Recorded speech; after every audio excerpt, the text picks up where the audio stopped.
Allen. Yes, hi. Direct congrats ha.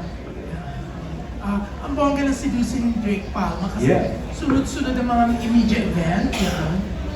Pero, sige, since may mic ka, congratulate ko rin dapat si Direk. Thank you, Sir Jude. Nasad kami. Isang question na, nakakaloka. Pero eto, ang bongga ng seducing Drake Palma, Direk, ikaw ba in-expect mo na ganito kabongga ang series mo sa Viva? Siyempre, ang bongga rin kasi nanalo ka ng ilang awards dahil sa katatapos mo na project, di ba? May future yun. Thank you, Sir Jude. Actually, nung una lumabas yung teaser na si Robin pa lang, nagulat ako sa engagement. In less than 18 hours, nasa 2 point something M. Tapos parang in-expect ko na kapag lumabas si Angela, kasi nag-expect sila ng partner, ng female partner. Feeling ko mas dodoble yung engagement. In which nangyari nga siya. Nung lumabas yung pangalawang teaser with Angela, naging 4 point something in less than 24 hours. So ako talaga nagulat, na-overwhelmed, and of course, happy kami lahat, even the cast, tsaka ang Viva. Yeah. Pero Direk, can you describe bawat isang artista mo? As a person? Bilang artista, bilang sa set. Sila? Siyempre ako, nag-chat tayo, na-excite, sobra ka na-excite, di ba? Yes, Hindi yes. nga lang pwede mag-reveal kasi. Oo nga eh, tinanong mo ako, sabi ko, di ba pwede? Pero yun, sobrang happy ka, sinasabi mo sa akin. Pero yun, simulan natin kay Robin yan, hanggang sa iba. Si Robin kasi nakasama ko na siya sa Instant Daddy before, pero very minor pa yung character niya. So nung nagkita kami dito sa Seducing, natuwa naman ako. Kasi nakita ko siyang nag-matured as a person, as an actor. Tsaka mas umangat na yung role niya, bida siya dito. So nakakatuwa yun, and Robin is very professional. Sobrang professional lang batang to. Nakikita mo yung dedication niya as an actor. Hindi siya nalilate, alam niya yung dialogues niya, alam niya yung eksena, alam niya yung character niya. Makikita mo talaga yung passion niya sa ginagawa niya. And si Angela naman, nakakatuwa itong batang to kasi ang sweet-sweet lang talaga niya. Kapag may kinokorek ako sa kanya, sorry siya ng sorry. Feeling niya may mistake siya. Pero it's part of the job of the actress na i-correct minsan ng director kapag mali yung tingin, mali yung marker, whatever. Pero she always apologizes. Kaya nakakatuwa na sobrang niyang pleasant as a person. And very sweet person din. Nasusweetan ka dyan, baka isipin ng iba na may hindi ka magandang experience sa iba. Ay, hindi. Hindi. Very sweet person talaga siya. Tsaka lagi niyang inuubos yung chocolate ko sa akin. Marami kasi akong dalang food sa shoot may sarili akong box. Lagi niyang tinitira yung mga chocolates ko. Pero okay lang, it's for everyone naman. And si Dylan naman, nakaka one day shoot pa lang yata tayo, no? Very no look test pa lang nakita ko na ang pleasant ng personality niya. Very approachable siya, lagi siya nakasmile, nakikipag-usap siya. And yun nga, nung shoot na namin, during lunch break, tumabi siya sa amin. As in, sign kasi yun na approachable yung tao, sila yung lumalapit sa mga staff. Tumabi siya, kinain din yung chocolates. Wala ko maalala, si Angela lang talaga yun. Mahilig siya chocolates. How about yung lima pa sa likod? Lima pa sa likod. Si Frost, ang cute kasi ng character niya together with Yumi. Sila kasi yung comic relief ng series. Ang galing-galing nilang dalawa. Kuhang-kuha nila yung nai-imagine kung kulitan. As in, medyo comedy si Frost dito tsaka si Yumi. I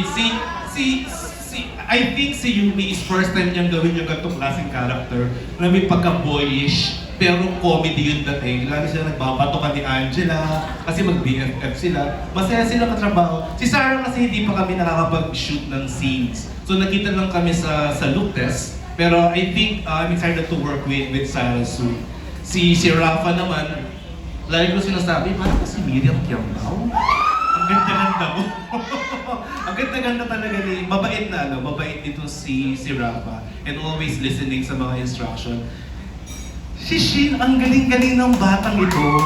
Hindi ko alam si Ethan, pag sinabi kong iyak, iiyak talaga siya in left or right eye na sinabi ko. Very, very, very attentive as an actor. I think lahat ng cast, magaling lahat ito. Para silang future ng entertainment natin. So I think, yeah, happy ako sa kanila. Yan. Congrats and good luck. Yan. Oh, ang gaganda ng sinabi mo sa mga cast, no? Oh. Thank you, Sir Lou. How about the host daw? May comment ka? No comment. Okay, thank you! Ayun. Sample naman ng iyak. Joke na. Ayan. Next up, we have Kiko Escuadro from the Daily Tribune. Hello po. Hi! Kay Dylan. Hi, congratulations. Hello po, thank you. First project mo, first big project mo to. Yes po. How do you feel? I feel very excited and I feel very honored kasi sa dami-daming tao pwedeng piliin for this project and for this role. They trusted me, they believed in me. And I'm very thankful of course, sa Viva and sa TV5 po for giving me this opportunity. So, syempre, it's my obligation to always do my best and give my best lagi, always. Konting kwento pa, paano mo nakuha yung role dito sa project? It was one evening, I got a call from one of the bosses in TV5 and I believe they pitched and they requested me for this role. And nung nalaman ko, sobrang nagulat po ako kasi malaki na siya. Dati kasi puro mga small roles na nakuha ko and now na medyo lead, sobrang saya ko po and I'll make sure to give my best po. Kamusta yung working experience with, syempre kayong tatlo lagi magkaka-eksena. Yes po. Actually, for one shoot pa lang po, one taping day. Oh, okay. Pero so far, on and off cam po, masaya po sila kasama. Makukulit po. And very warm and welcoming po sila lahat. Okay, thank you. Thank you po. Congratulations. Alright, thank you so much. So far, nakapagtanong na po si June Lalin from Abante and Kiko Escuadro from Daily Tribune. Next up, it's Bobby Requintina from Manila Bulletin. Hi! Maganda. Direk, maganda. Hello? Oh, Okay, Direk, coming from a romantic movie, ano? And then, ito medyo may pagka-romantic din yung peg ng series, no? Nahirapan ba kayong ipalabasin yung kilig moments silang dalawa ni Angela and Robin ko? Hindi eh. Natural eh. Pag nagtinginan sila, may kinang yung mata nila parang totoo. So effortless yung kilig ng dalawang to. As in, ang dami ng, if you saw the teaser, the trailer, may mga scenes sila palagi na almost nose to nose. Wala, effortless. Nakakakilig sila together. Very, very natural yung kilig sa kanilang dalawa. Nasa take one. Madalas take one. Madalas take one. Wow. Madalas take one. Iba yung kinang ng mata ng dalawang artista. Okay, thank you, Direk. Welcome. Congratulations. Thank you. sample daw ng tinginan!